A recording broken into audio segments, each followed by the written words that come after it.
Okay, good morning, General Physical Science. I hope that everything is finding you well, that today is finding everyone well today. Um, Lots going on, lots of little changes. I will tell you that watching the news is okay, but please make sure you're not watching too much of the news because it can be just a little bit on um, the depressing side if you're prone to that sort of a thing. Please make sure when the weather's good that you do get outside, isolated, insulated from others, and absorb some sun. It's really good for us. Of course, if you have allergies, that's another story entirely. For today, this is our last chapter from the book that we're going to be making use of.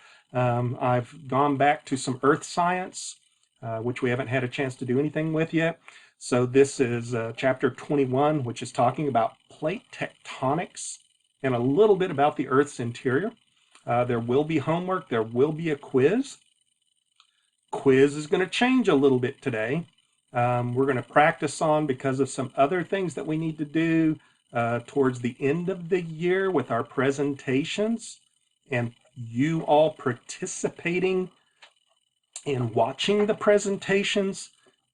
We're going to practice writing the answers down for the quiz, handwriting on a piece of paper, your name up at the top, and then using a scanner app for your phone to scan your answers and then upload those scanned documents to the Turnitin assignment.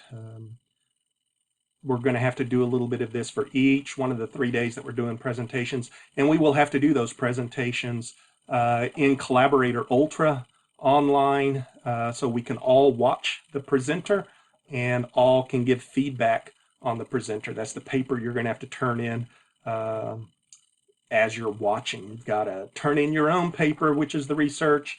Then you're going to have to make sure that you're watching and listening to each of the presentations, and then write down a little bit about each presentation. What did they do? Who were they? And a little bit of what did you like? And then you'll do that by hand on a piece of paper, scan it, turn that in. Each of the days, we have 3 days that we're going to do these presentations. Each of the days that we're doing presentations, which includes our final. Our final will be April 22nd, and we will do this as well. So we will all have to be there. I know these have been a little bit more convenient where you could just download them and go. Many of you have been doing really well with performing that. A few of you, I am seriously concerned that you haven't been participating. It's a very few. It's just 1 or 2. So this will help get everyone's involvement. I will send out an email about that. And then on Monday, I will give more information as far as what we're doing for our research. We don't need to do a Zoom day on that. I'll hand out information and talk about it, and then discuss how we can communicate with one another. So, chapter 21, plate tectonics and the Earth's interior. Here we go. So the first thing that we're talking about with plate tectonics is trying to understand how did we realize that there are plates, that they are moving, and ultimately that boils down to we started coming up with an understanding of how in the world is the world constructed. It was late 1800, early 1900s when we started figuring out ways to look at what is inside the Earth using seismic waves from earthquakes. So this little bit on seismic waves, we'll talk about where they come from. Earthquakes are the shaking or trembling of the ground, which happens when rock under the Earth's surface moves or breaks. If you lived in Oklahoma, you've felt earthquakes before, very probably. If you've lived in California, you've felt them as well. For a while there, Oklahoma was having more than California. It's gotten better. This movement generates waves through the Earth's interior and surface called seismic waves. These waves are very important. The waves move at different speeds through the Earth's interior. There's two basic types. They move at different speeds through the Earth's interior, allowing for the discovery of the different layers. Basically, what's happening here is that certain waves can move only through solids. They can't move through liquids and travel at a certain speed. Other kinds of waves can move through solids and liquids, and we can use that kind of like audio navigation, finding submarines under the water, echolocation. We can find that these waves are bent, and where they bend and how they bend and the angles that they come out at. They can calculate out where in the center of the Earth or in the middle of the Earth within the planet are these bends occurring at. And then through the physics, through the science of it, they know that this bending occurs where the layers change, density mainly, or from a solid to a liquid, such as with the core. So the waves moves at different speeds. The layers that we see are called the crust up on the outer surface, the mantle, the outer core, and the inner core. Some of these pieces are split up even further. Seismographs are devices that record these ground movements, and we can have those placed all around the world.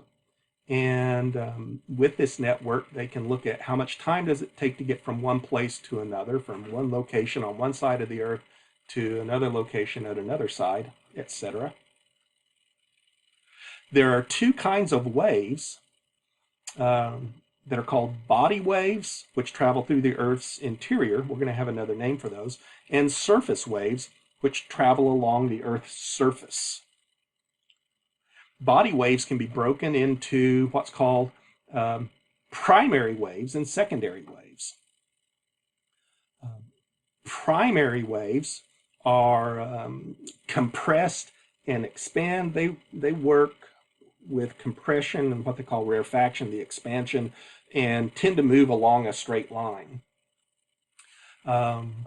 Primary waves are the fastest moving waves and register first on the seismograph.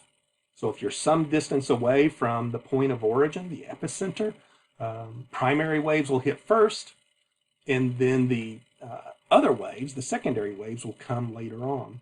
Secondary waves are like a vibrating guitar string and tend to vibrate up, down, side to side, much like we see in trig, the waveform for the sine, cosine, and tangent type of a wave, or like the vibration of the waves on the water.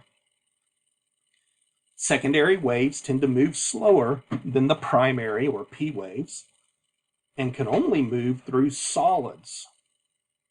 They cannot move through fluids like magma at the center of the Earth or near the center of the Earth. By using science, we can determine the bending, the amount of bend, and the speeds of the waves, and geoscientists can piece these things together to get a picture of the Earth's interior, which I've placed over here on the right. And I can see the crust, I can see the area that is the mantle, and then I can see my two pieces for the core, the outer core, which is liquid with magma, and the inner core, which interestingly enough is a solid. Here are some pictures of the different waves. We have the primary waves and the secondary waves. Primary waves, they show the little lines getting closer together and then wider apart. That's the compression, close together, and then the rarefaction, the stretching further apart for the waves. And the wavelengths are measured by how much distance between one compression and the next compression, which tells you the wavelength. Secondary waves have crests and troughs, just like ocean waves. And the high point and the low points, they tend to move up, down, side to side. They call those transverse waves. And those are some of the different ones that we see. And transverse waves, or the secondary waves, cannot pass through fluids. So they just dead end when they hit the liquid core. They don't make it to the other side of the Earth. The Earth's internal layers. So what makes up the layers of the planet? It was discovered in the early 1900s that the S waves we've been describing travel some distance and then they stop. They just can't move any further. The P waves would travel as far as the S waves, then bend at some sort of an angle, and then they would lose some speed. So they knew there was some changing going on. At the point where the S waves would stop, the P waves would slow and bend. Something seriously was happening at that level within the planet. Studies of this led to the discovery of the Earth's core. As we delved further into it, the later discoveries recorded a large increase in speed at another boundary below the Earth's surface, which showed or denoted a special area of the upper mantle called the moho. Little bit different flexibility of that layer than there is of the mantle than there is the lower parts of the mantle. The three main layers of the Earth are known as the crust, the mantle, and the core. Looking at the Earth's core, we see that it's mainly made of iron and small amounts of nickel. That tends to be more dense materials. Now we say mainly, there's probably other dense materials down in there also. They don't talk about that, but I think it's safe to say gold, lead, silver, those heavier metals that are heavier than iron, lead, uranium, things like that are probably existing down in the core as well, but probably in smaller amounts. Most of it is going to be iron and nickel. The inner core, they say, is solid. This is because of the intense pressure of the sphere of the planet squishing those molecules closer together. And of course, as molecules get close together, they tend to stick to one another and form a solid state. This also happens within the sun. The hydrogen, they've pretty much concluded, turns into a solid state of metallic hydrogen in the center of the sun. The outer core tends to be molten magma or lava and is responsible, I don't think lava is the proper word when it's underground, it's magma, and responsible for the formation of our magnetic field surrounding the Earth. As the magma tends to move in eddy currents, circulating currents, much like if you've ever watched water boil, how the water tends to move up and then circle and go down, move up, circle and come down. Those eddy currents are from the hotter fluids rising up, then cooling off and moving back down, and then reheating and moving back up. The same thing's happening with our liquid core, and as that metal iron moves, it is free electrons, as we've studied, and free electrons moving is electricity and also generates a magnetic field. That is the magnetic field that surrounds our planet that's so important, comes from our molten core. So it's responsible for the magnetic field surrounding our Earth. The flow of the molten core is several flows at how fast does the core circulate, about several kilometers per year. So not super duper fast, but not too bad either. Several kilometers per year. The mantle, the next layer up, is the rocky layer that surrounds the core. The mantle is mostly made of iron. I'm sorry, not just iron. Iron-rich silicate rocks. So these are materials that have silicone in them as well. Much the same thing. Granite tends to be silicone rich as well. All of our mountain rocks, the bedrock is what we call it, tends to be granite, and it tends to have a lot of those silicates also. The granites tend to be less dense than the iron-rich silicates that make up the mantle, which is very important in the future, as we're going to see. The mantle rock can flow without breaking in a process called plasticity. I liken this to a wad of Play-Doh. You can squeeze it and it'll squish out. Same thing with this mantle rock. Not as easy as Play-Doh, obviously, but with pressure, they can ooze and squish and slide along each other without breaking into brittle pieces and separating out. Plasticity, wonderful word. The mantle is divided into two regions, the upper region and the lower region. We see some of that over here, the upper mantle and the lower mantle.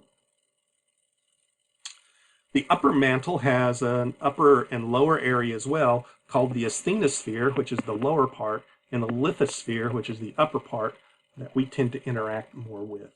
So the lithosphere is up here, which includes the crust, and the asthenosphere is further down.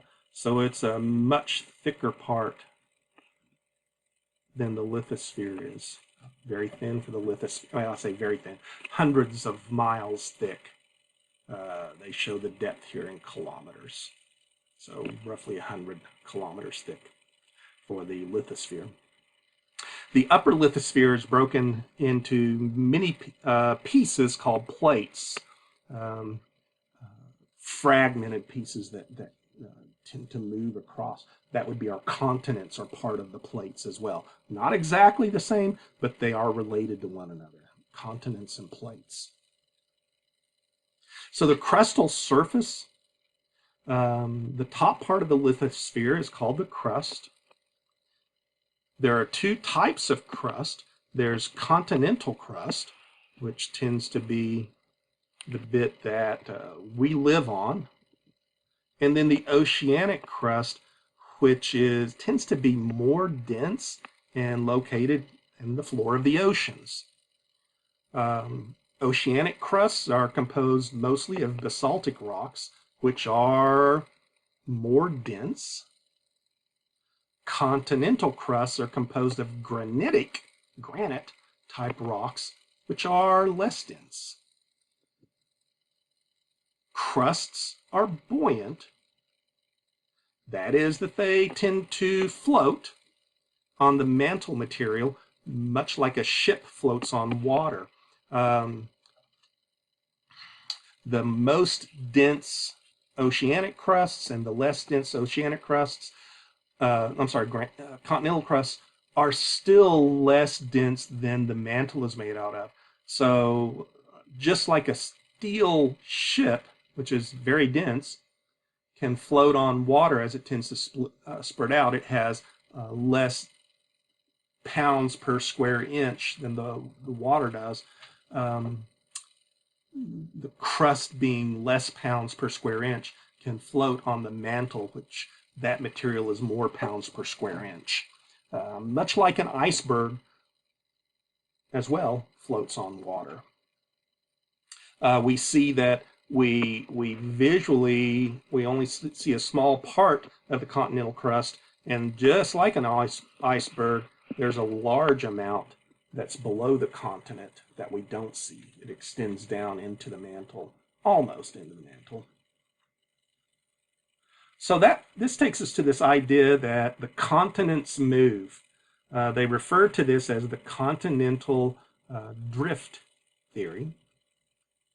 It was noticed in the late 1800s that the continents of Africa and South America tend to fit together, much like pieces of a jigsaw puzzle. It was hypothesized then that the continents had drifted apart from a single all-in-one supercontinent that has been referred to as Pangea. So something caused a fracture for these areas, and the continents started moving apart.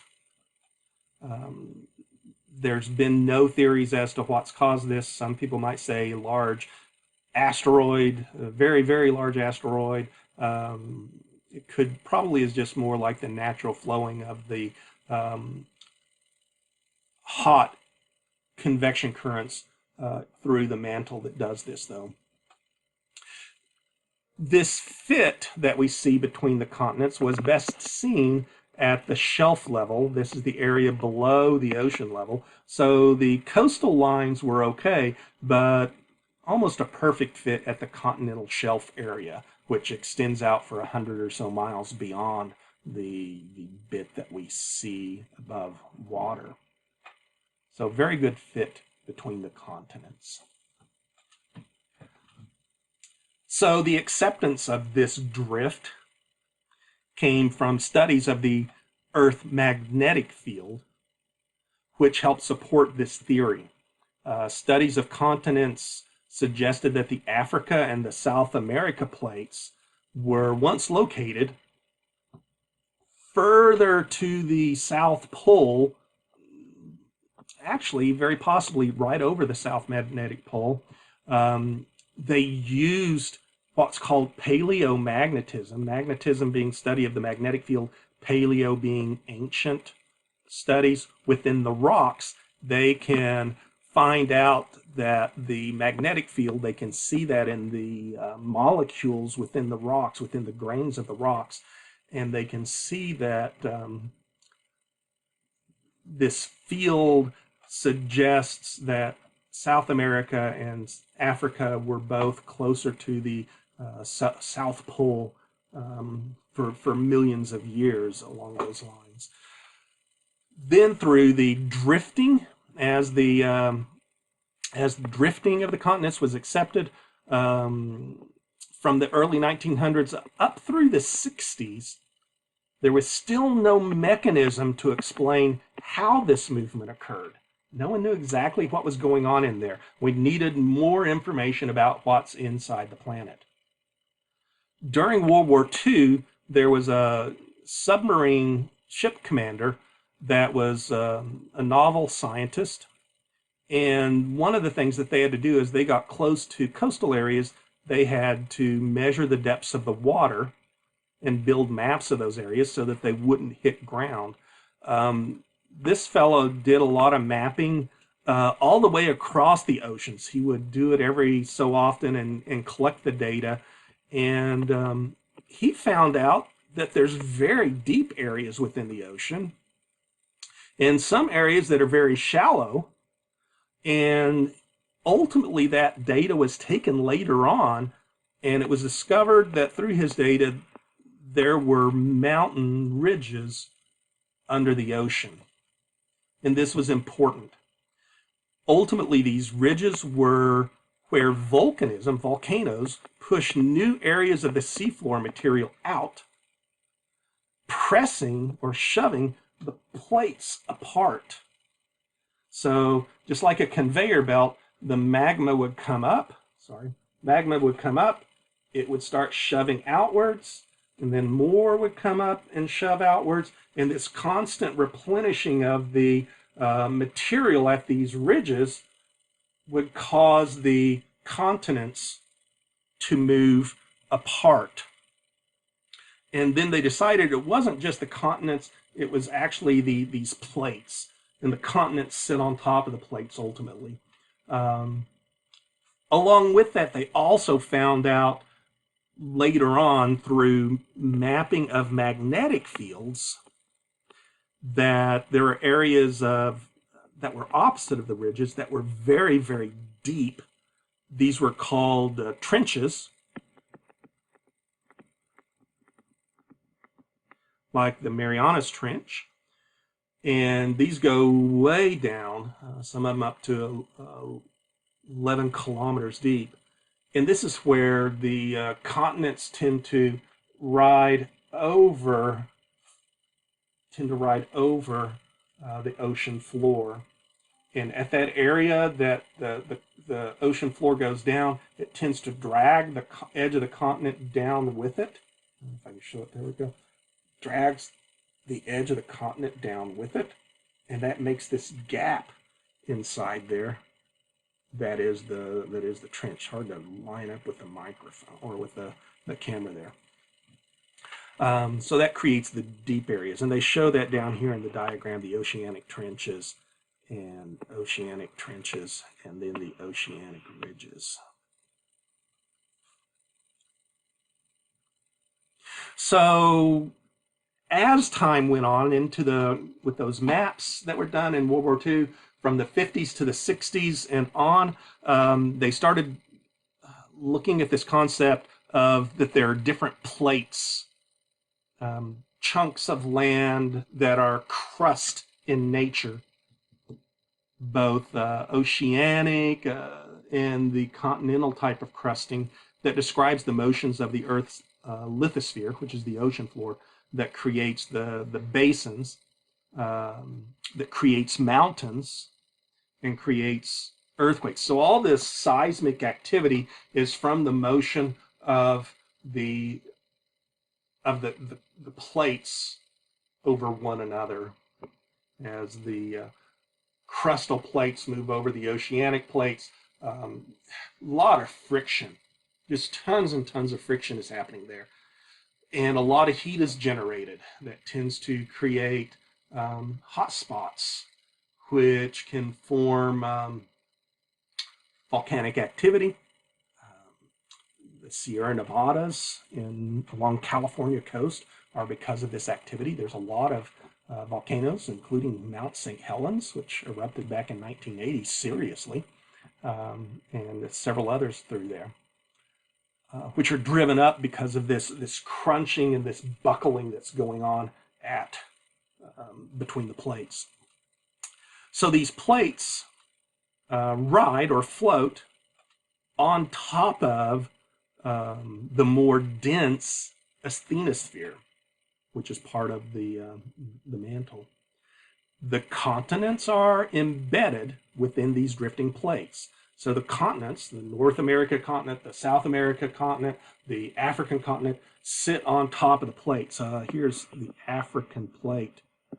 And then we can see Africa located on top of the African plate. They'll get a name. But look at the North American plate. That includes Greenland and part of Russia. So there's motion that's going over here in Russia as those plates tend to do moving. Then we have our Pacific Oceanic plate, the Nazca plate, which causes a lot. The Andes Mountains is all through here with South America. They get some pretty big earthquakes down there. Between the Pacific plate and California, we tend to get a lot of motion. This Juan de Fuca plate isn't quite so big on earthquakes, but it can get pretty big itself. And so on and so forth. Japan's over here doing some motion as well and creating big things along those lines. And the Antarctic plate, of course, is down here at the bottom. So the continents are on top of these plates.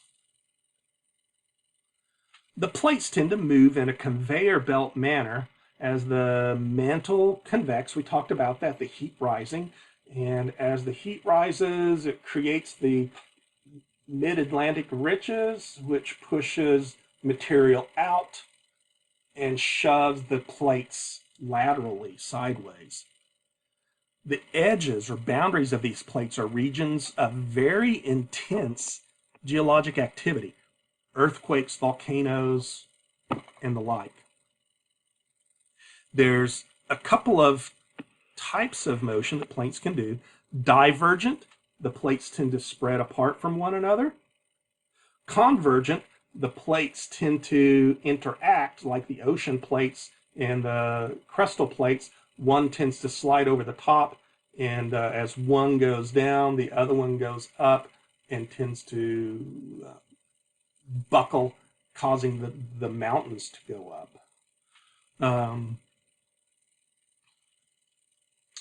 Then there's transform plates. And transform plates tend to just slide side to side.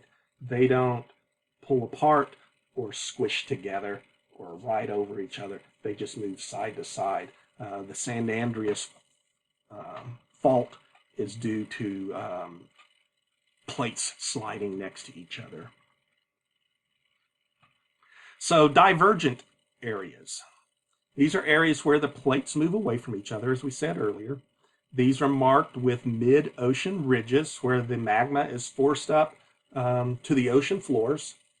The ridges in the North Atlantic move at a rate of about 1 to 6 centimeters a year. 6 centimeters is just a little bit less than 3 inches. So that's not very much, but they do tend to move.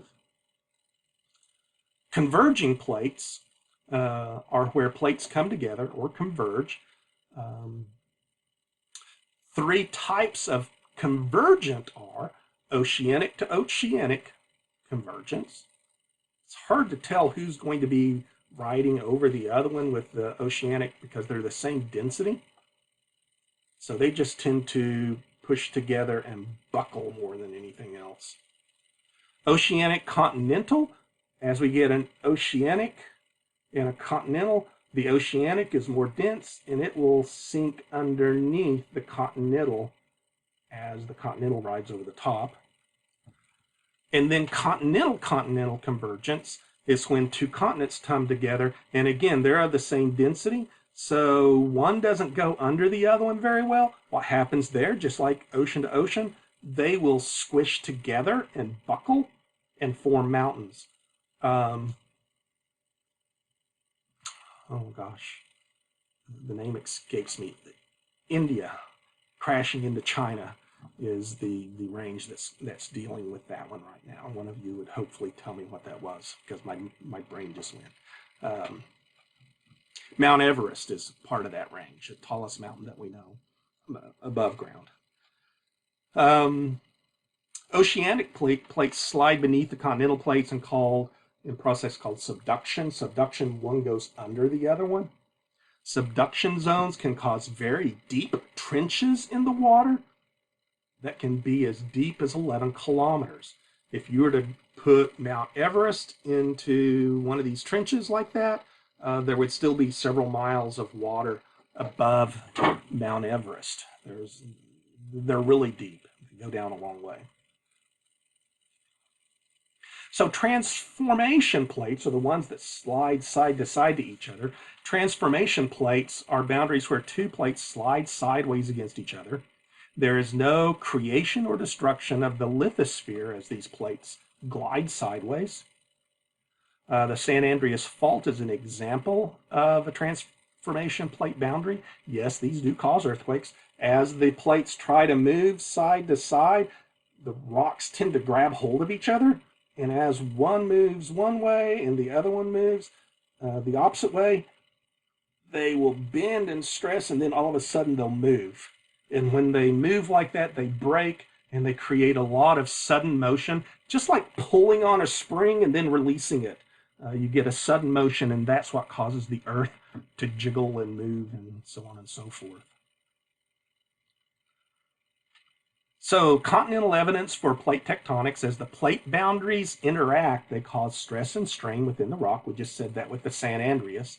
These stresses are called compressional stress, where the slabs of rock are pushed together, resulting in the shortening of the rock bodies. And they will only shorten a certain amount until they break or give. Tensional stress is where the rocks are pulled apart. It's like pulling on an elastic band, resulting in the stretching of the rock bodies. There is some earthquake seismic activity that comes with that, but not as much as the compressional stresses. Then there's the shear stresses, where the slabs are pulled and pushed, resulting in the sliding of the slabs past each other in opposite directions. There's no shortening or stretching, just the sticking as they go side to side and the release, which causes the earthquakes. So what kind of responses do the rocks do to this stress? There's 3 different ways that rocks can respond. These are called elastic deformation, brittle deformation, and plastic deformation. So we'll look at those a little bit. Elastic deformation, it will, just like the spring, I'll pull it and then it'll zap back when I release all of the energy on it. It'll go back to its original shape after the stress is removed. Normally that would be the rocks shearing or breaking, and then things would go back. Brittle is literally when the rock breaks. It just shears, snaps, makes a lot of noise. We heard some of that back in 2011 with our 5.6 that we had here in Oklahoma. Plastic deformation is when the rock flows. I again use that example of Play-Doh. The compressive stresses can cause the rocks to buckle and fold. So much like the continents coming into contact with one another, they will push with a compressive stress pressing, and then eventually everything gives and will pop up. Highways, interstates, concrete roads, asphalt roads tend to do this during the summertime. If it's really hot, all of a sudden you'll see areas where the road is buckled up 4 feet. Not too good on your car if you come into one of those when it first happens. Folds can cause rock layers to tilt in two different ways. If the tilt tends to be in towards the direction of push, these are called synclines. If the rocks tend to push away from the area of push, we call those anticlines. 2 words that we probably need to make note of. Faults are when rocks break due to brittle deformation. Reverse faults are where one side, I don't know if I can do this or not, one side tends to be pushed up relative to the other side. The Rocky Mountains are a reverse fault. Normal faults are caused when one side drops down relative to the other side. So reverse faults, one side goes up. Normal faults tend to, one side falls down, it'll drop down in sea level. Reverse faults will go up in sea level. Normal faults will go down in sea level. And then strike-slip faults are when the sides move horizontally from one another. Again, we're back at the San Andreas Fault. Earthquakes are usually related to the Earth's tectonic movement. So most earthquakes are made due to the plates moving. And other situations are man-made stresses like pumping salt water into old oil wells to dispose of that salt water. That's a lot of the what we've had around here. We still get them daily in the magnitudes of 3 to 3.5. I get emails from the U.S. Geological Survey every time there's an earthquake within around our area, and they pop up 3-4 a day. The state implemented some reductions in the amount of water that can be pumped in. That reduced the intensity of the earthquakes, but yeah, right now we're getting back into that again. So man-made. As rocks move, stress builds up to a point where the rock material tends to break. So again, they're pulling against each other, and then all of a sudden they'll snap. And big motion causes those P waves and those S waves, and that literally causes the ground to move. This causes the earth to shake. That's all there is to it. They will move up and down. They will move side to side. For that 5.6 that we had here, which was 40 miles away from Mustang, things were knocked off the shelf. There was a lot of side-to-side motion that we physically felt, my wife and I. It was pretty significant. Oh, and we're at the end. Okay. Quiz. Make sure that we do this handwritten.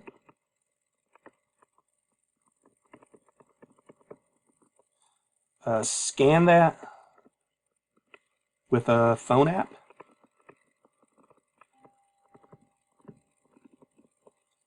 and then turn it in. Make sure that your name clearly written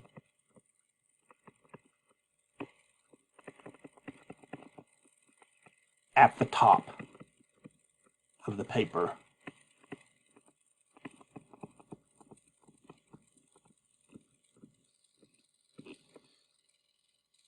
Handwritten. So don't type it and print it. I want 1, answer is this. 2, the answer is this. 3, the answer is this.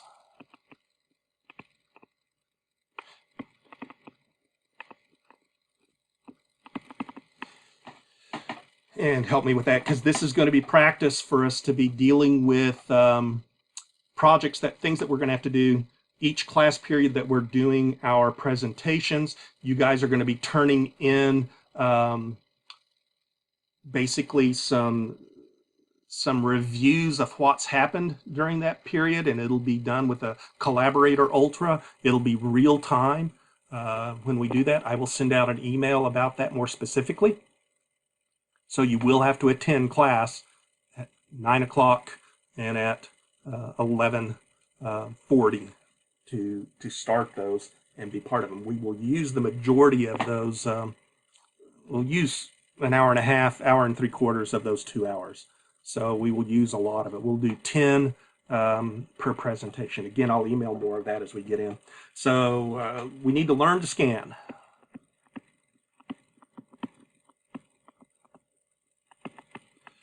Don't forget your homework.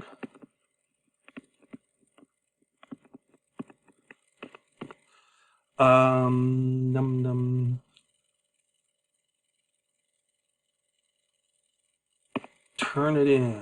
We got that. And more about research papers.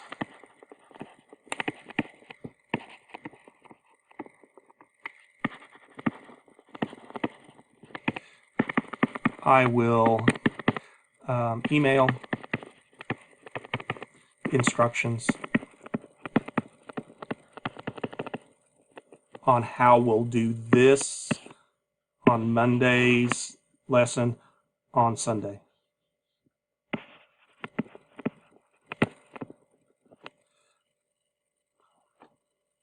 Okay. If you have questions, you're welcome to email me. I think that's about it for today. I appreciate you tuning in and participating. Don't forget the quiz, and I will talk to you later. Be safe. We'll hear from you on Monday. Bye.